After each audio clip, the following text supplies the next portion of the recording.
بيقولي find the area of the following shapes by dividing them into two parts. الشكل اللي قدامنا ده احنا بنقول عليه كده complex figure. complex figure يعني شكل مركب، يعني two shapes مع بعض، two rectangles أو one rectangle one square. عشان أجيب الاريا بتاعتي لازم أعمل ايه divide، زي ما هو قال لي divide إنك انت هتقسمي عشان يبقى عندي two shapes. أنا هبدأ بأول جزء. بصوا، عندي طريقتين للحل، يا إما هرسم لاين كده بالشكل ده، يا إما ممكن أرسم لاين تاني وأعمله لكم بلون تاني كده، يا كده يا كده. كل واحد بيختار الطريقة الأسهل بالنسبة له.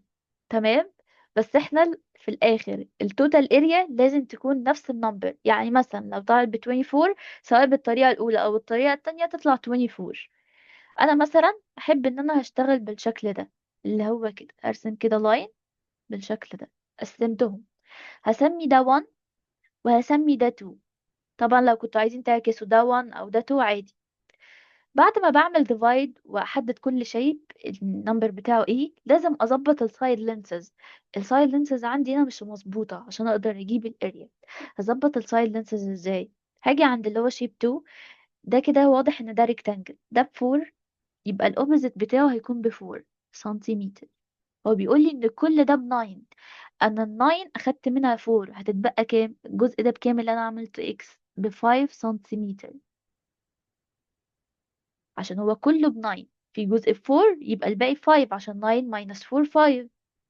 طيب ده اللي هو اللينس ده بيقول لي ان هو ب8، يبقى الاوبوزيت بتاعه ب8. بس خلي بالي ده خط اللي انا رسمته ده مع الجزء اللي هو البلاك كله ب8. ده ب3، الاوبوزيت بتاعه ب3. طب ما هو ب8 يا ميس ده كله. ال8 ماينس 3 هيتبقى كام؟ الحته اللي بره دي اللي انا همشي عليها بزجزاج هتكون ب5 سنتيمتر. انا كده ظبطت شيب 2. عايزه بقى 1 اظبطه.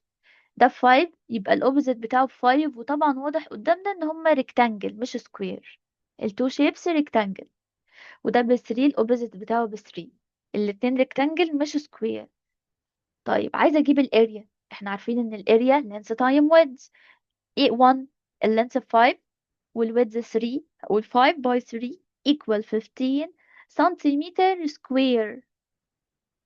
طب الاريا 2 برضو ده ريكتانجل، اللينس ب 8 والويدز 4. 8 باي 4 ب 32 سنتيمتر سكوير. ما انساش ال 2 عشان انا بشتغل مع الاريا. بعد ما بجيب الاريا 1 والاريا 2 بجيب حاجه اسمها التوتال اريا. ايه التوتال اريا؟ ان انا بعمل اد الاريا 1 بلس الاريا 2. انا بعمل اد الاريا 1 بلس الاريا 2. ازاي يعني يا ميس؟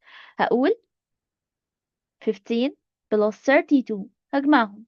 2 بلس 5 7، و 3 بلس 1 هتدينا 4، هتبقى equal 47 سنتيمتر سكوير. يبقى أول حاجة بعملها في الكومبلكس فيجر لازم أعمل divide للشيبس عشان يبقى عندي 2 shapes، وأبدأ أسمي كل واحد ده 1 وده 2.